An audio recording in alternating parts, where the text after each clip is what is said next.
알래스카 시어드의 냉장고.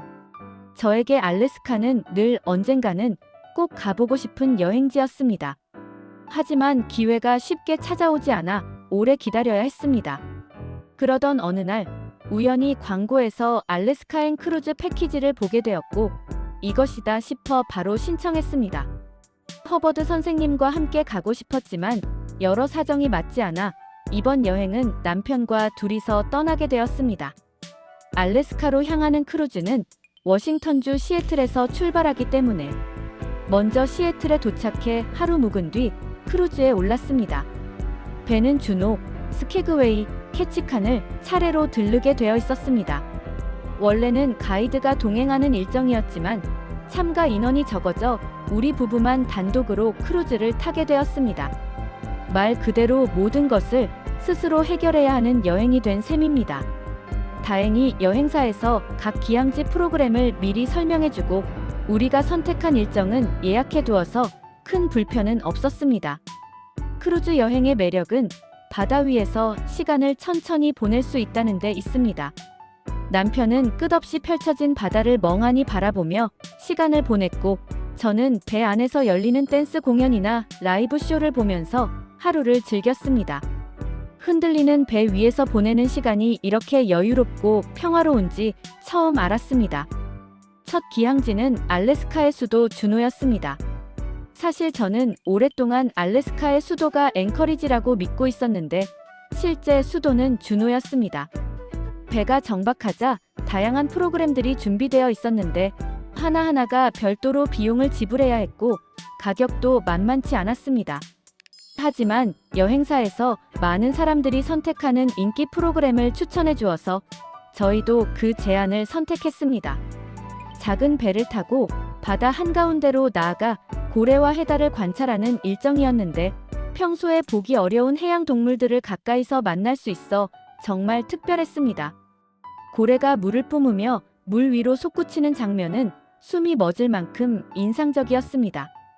바다 위에서 보는 노을 역시 이루 말할 수 없이 아름다웠습니다. 다만 총 6시간이 넘는 여정이라 배 위에서 보내는 시간이 제법 길었습니다.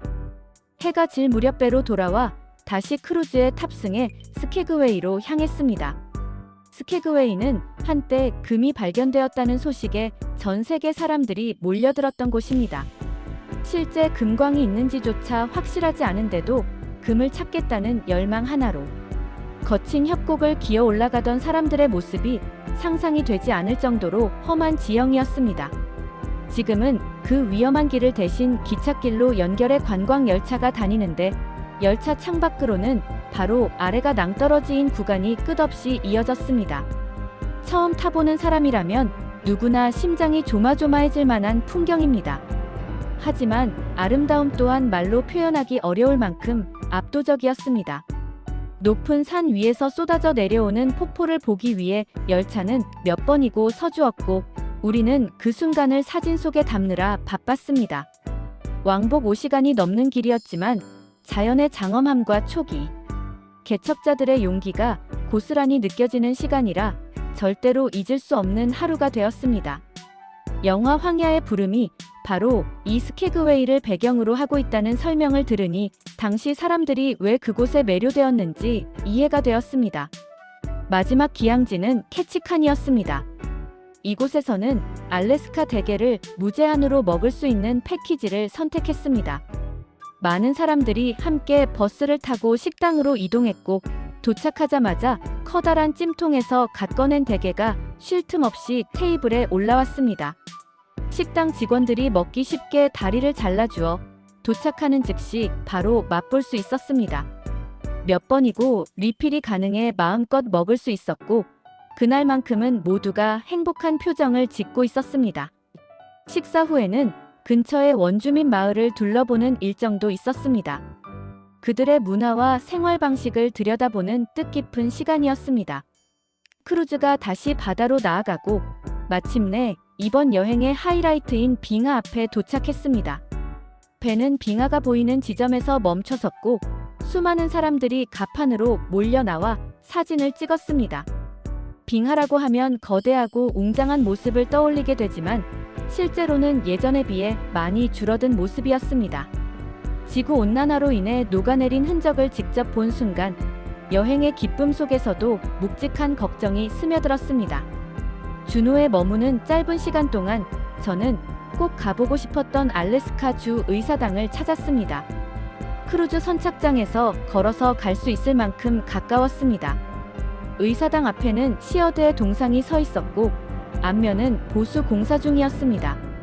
그곳에는 알래스카의 역사에 대한 설명이 적혀 있었는데 그 내용을 읽다 보니 알래스카가 처음부터 미국 땅이 아니었다는 사실이 다시 떠올랐습니다. 원래 알래스카는 러시아 제국의 영토였습니다. 표트르 대제는 덴마크 출신 탐험가 비투스 베링에게 시베리아와 아메리카 대륙이 육지로 이어져 있는지 조사하라는 명령을 내렸고 1728년 베링은 해협이 존재한다는 사실을 확인했습니다. 바로 그 베링의 이름을 따 오늘날 베링 해협이라 부르는 것입니다. 이후 1741년 베링이 알래스카까지 도달해 알래스카는 100년 넘게 러시아의 땅이 되었습니다. 그러나 크림 전쟁에서 패배하고 재정난이 심해진 러시아는 1867년 알래스카를 미국에 매각했습니다. 당시 미국 국무장관 윌리엄 시어드는 얼음뿐인 땅에 돈을 낭비한다는 조롱을 받았습니다. 일부 사람들은 아예 알래스카를 시어드의 냉장고라고 부르며 비웃기도 했습니다. 하지만 시간이 흐르면서 상황은 완전히 바뀌었습니다. 알래스카에서 금광이 발견되며 골드러시가 일어났고 석탄석 유구리 천 연가스철 등 막대한 자원이 존재한다는 사실이 밝혀졌습니다. 지금 알래스카는 미국에서도 손꼽히는 부존 자원의 땅이 되었고 시어드는 뒤늦게 그 해안을 인정받아 시어드의 날까지 제정될 정도로 기쁨을 함께 나누는 존재가 되었습니다. 알래스카 여행은 그 자체로 한편의 역사 이야기였고 자연 앞에서 인간이 얼마나 작은 존재인지 다시 느끼게 해준 시간이었습니다. 길고 긴 여정이었지만 돌아보면 모든 장면이 한 편의 영화처럼 선명하게 떠오릅니다. 오늘의 이야기는 여기까지입니다. 구독과 좋아요는 다음 동영상을 만드는데 힘이 됩니다. 감사합니다.